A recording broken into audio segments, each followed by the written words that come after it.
Varicose veins కి సరైన చికిత్స కోసం సంప్రదించండి ఎవిస్ హాస్పిటల్. నమస్తే అమ్మా. చెప్పమ్మా జయ. అమ్మ, మనకి కార్తీక మాసంలో పోలిపాడ్యమి మ్మ్. వస్తుంది కదా, చాలా విశేషంగా జరుపుకుంటాము. దానికి ప్రత్యేకించి ఒక కథ కూడా ఉంది. అవును. ఒక్కసారి ఆ రోజు పాటించాల్సిన విధి విధానాలు. కార్తీక మాసం 30 రోజులు మనం సూర్యోదయానికంటే ముందే నిద్రలేచి చక్కగా కార్తీక స్నానాలు చేస్తాం. దాంతోపాటు అనేక నియమాలని పాటిస్తూ వస్తాం.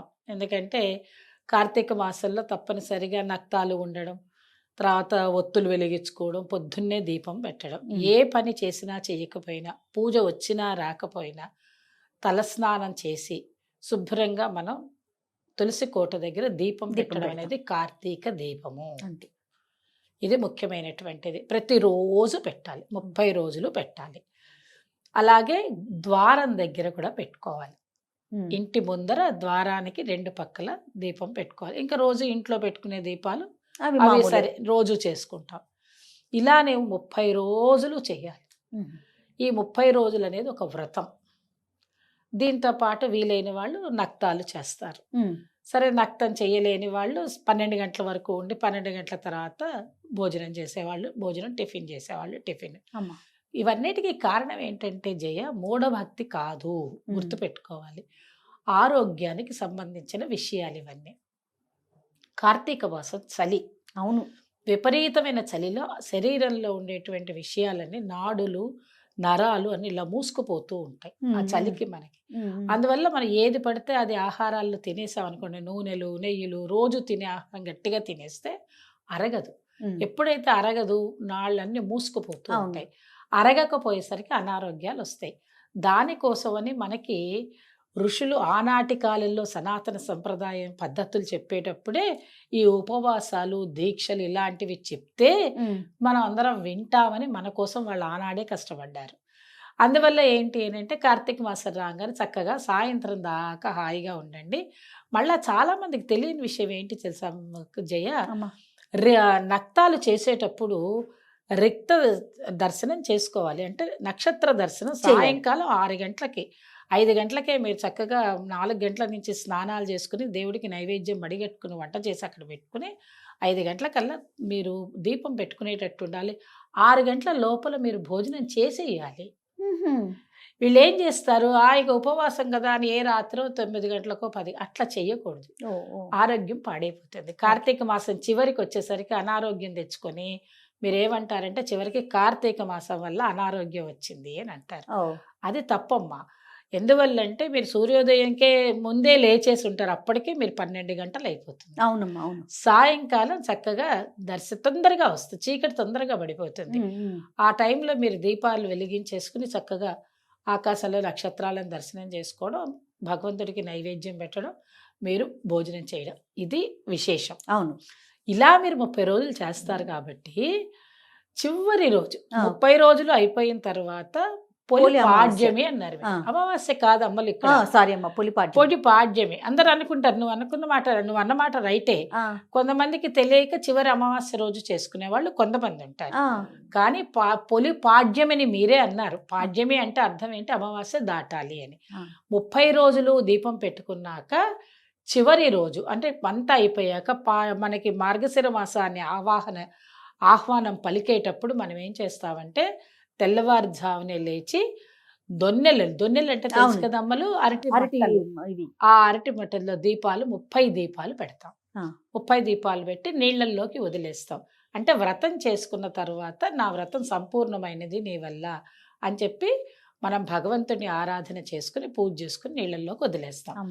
అంటే నదులు చెరువులు ఉన్న చోటుకి వెళ్ళి, ఇప్పుడు అమ్మ మాకు అవన్నీ లేవు అంటే పెద్ద బేసిన్ లాంటిది పెట్టేసుకుని చక్కగా అందులో 33 ఒత్తులు వెలిగించుకొని నీళ్ళల్లోకి వదిలేసి దండం పెట్టుకోవాలి. ఇది పొలిపాడ్యం విశేషం. అయితే ఈ పొలిపాడ్యం ఎందుకు వచ్చింది, పొలి ఎవరు, అసలు పొలి అనకుండా వేరే అనొచ్చు కదా అంటే ఇక్కడ ఈ యొక్క కథ ముఖ్యం కాదమ్మా. ఇక్కడ కథలో ఉండేటువంటి విశేషార్థం ఏమిటి అంటే ఈ కాలానికి సంబంధించి అత్తాకోడళ్ళ మధ్యలో అనుబంధాన్ని ఎలా ఉంచుకోవాలి అని చెప్పగలిగేది. ఎందుకనంటే అత్తాకోడళ్ళ మధ్యలో ఘర్షణలు రావద్దు. అత్తగారు ఏదైనా పొరపాటుగా చేసినా కూడా ఇక్కడ ఉండేటువంటి పొలి అనే కోడలు అత్తని తిట్టదు. మ్మ్. ఇక్కడ కథ ఏంటంటే అత్తగారికి బోల్డ్ మన 3, 4, 5, 6 కోడళ్ళు ఉన్నా కూడా ఆవిడేం చేస్తుంది, చివరి కోడల్ని ఎప్పుడు కూడా తక్కువగా చూస్తుంది. చూసి వద్దు వద్దు ఈవిడికి పుణ్యం రావద్దు, ఈవిడ దీపం వెలిగించకూడదు అని చెప్పి ఈవిడికి దీపాలు ఇంట్లో ఒక దీపం కూడా ఉంచేది కాదు, అంటే ఒత్తి కార్తీక ఉంచేది కాదు. మాసంలో వెలిగించకూడదు అని.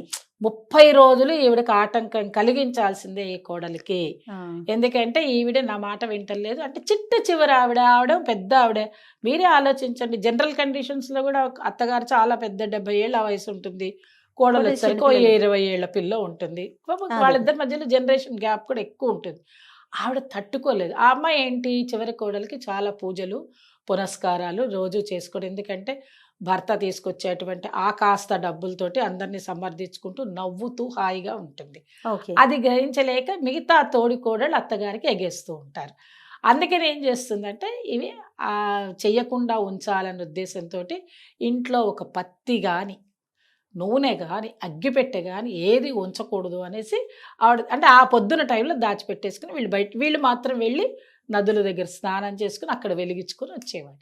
ఆహా. ఈ అమ్మాయి ఏం చేసేది, ఇంట్లో పత్తి చెట్టు ఉంటే వెళ్ళి ఆ చెట్టు దగ్గర నుంచి కొంచెం పత్తి కొంచెం కోసుకొని కవ్వ ఉంటుంది కదా, కవ్వం మజ్జిగ తెలుసు కదా, కవ్వం. బాగా పొద్దున్నే మజ్జిగ చిలికేసి అక్కడ పెట్టేసి వెళ్తారు కదా, దానికి ఒక వెన్న వస్తుంది. అవును. ఆ వెన్న తీసుకుని ఈ పత్తికి ఇట్లా ఇట్లా ఇట్లా ఇట్లా చేసేసుకుని చక్కగా మట్టిని ఇలా తోడేసేసి అక్కడ దీపం ఒత్తి మన ప్రమిదలాగా తయారు చేసుకుని అందులో పెట్టి వెలిగించుకుని మళ్ళీ అత్తగారు వస్తే తిడుతుంది, ఆ.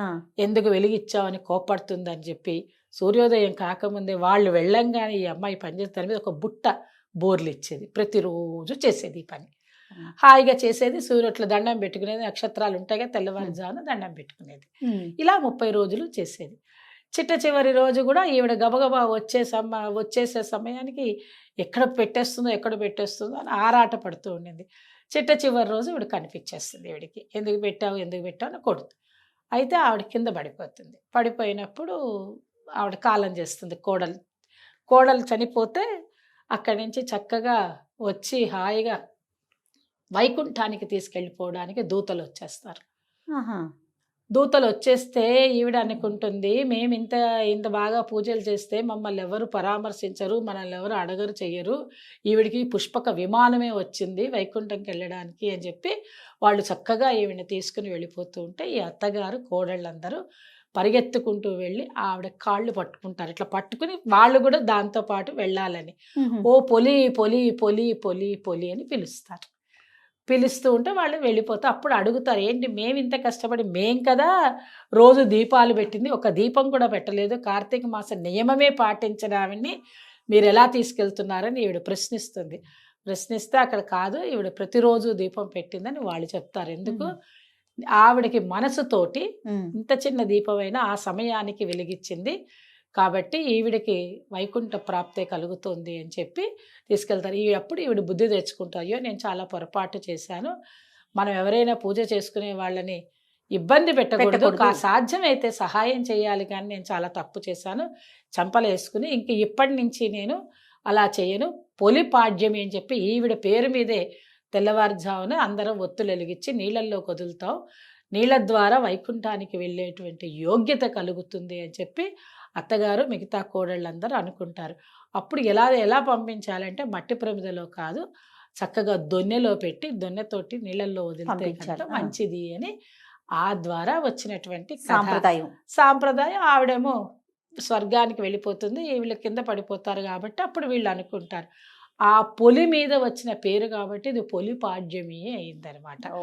అది కూడా ఏంటంటే 30 రోజులు వ్రతం పాటించాలి కాబట్టి అమావాస్య వెళ్ళిన పాడ్యమి కార్తీక మాసం మొదలు పెట్టుకుని మళ్ళీ కార్తీక మాసం చివరి రోజు అమావాస్య అయిపోయాక తెల్లవారితే పాడ్యమి మార్గశిర మాసంకి మొదటి రోజు చక్కగా మనం తులసి కోట దగ్గర హాయిగా పూజ చేసుకుని ఈ పొలిపాడ్యమి వ్రతం కనుక చేసుకున్నట్టయితే కుటుంబం ఆనందంగా ఉంటుంది. రెండవది ఏంటి అంటే ఇందులో నియమాలు పాటించిన వాళ్ళు పెద్దవాళ్ళైనా చిన్నవాళ్ళైనా ఎవరైనా పూజలు పునస్కారాలు చేసుకునేటప్పుడు ఆటంకం కలిగించరాదు. మూడో విషయం ఏంటంటే ఇంట్లో అత్తాకోడళ్ళు ఉన్నట్టయితే అందరూ చక్కగా సమానంగా హాయిగా ఉండాలి. సాధ్యమైనంత వరకు అత్తగారులు పెద్దవాళ్ళు కాబట్టి వాళ్ళు పిల్లల్ని, కోడళ్ళని, మన ఇంటికి వచ్చిన వాళ్ళకి ఇంకా మీరు విషయాలన్నీ చెప్పి వాళ్ళు కూడా పూజ చేసుకునే అవకాశాలు కల్పించాలి. అలాంటి చిన్న చిన్న పొరపాట్లు చేయకూడదు, అవన్నీ మనం నేర్చుకోవాల్సింది. అలాగే కోడళ్ళు కూడా అత్త చెప్పినట్టుగా విని, ఒకవేళ పొరపాటుగా ఆవిడ ఎందుకో వద్దన్నారులే, మనం చేయదలుచుకున్న పని ఏదో చక్కగా చేసేసి ఆవిడికి అనుగుణంగా నడుచుకోవాలి అనే విషయాన్ని కూడా ఈ పొలిపాడ్యమి ద్వారా మనకు తెలుస్తుంది. కాబట్టి చక్కగా ఆనందంగా, ఇంకా చిన్నపిల్లలు కాబట్టి మీకు ఈ విషయాలన్నీ కూడా ఏదో పూర్వకాలం జరిగిపోయిన కథ అని కాదు, ఏ కథలో అయినా జయ మనకి మనం అన్వయించుకోవాలి.